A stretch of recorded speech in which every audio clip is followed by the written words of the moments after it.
Město je tichý, vítr fouká prach. Hodiny tikají pomalu jak strach. Lidi si šeptají, že dnešek je zlej den, ale já vím, že to máme jen v hlavě. Stíny na zdech, kroky v prázdných ulicích. Kolik pravd se schová v pověrách a v křivdách lidských. Je pátek 13.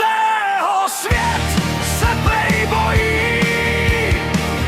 Každej hledá znamení ve hvězdách nad námi, ale já říkám, strach je jenom zvyk,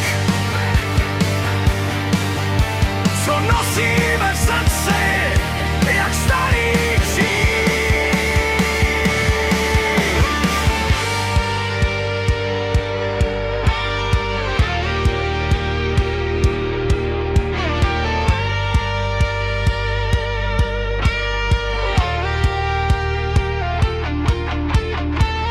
Černá kočka přeběhne přes cestu dál. Někdo se otočí, někdo jde dál.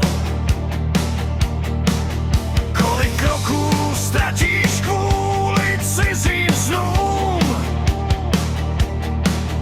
Kolik dní promárníš, když věříš stínům? Možná je tenhle den jen zrcadlo nás,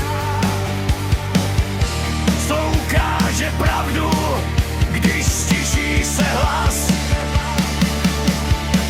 Je pátek 13. svět se prej bojí. Každej hledá znamení ve hvězdách nad námi, ale já říkám, strach je jenom zvyk, co nosíme v srdci, jak starý kříž. A když noc spadne jak černej déšť, poznáš, že strach je jen prázdná klec. Pryč držíš dlani už dávno sám, jen otočit a jít dál.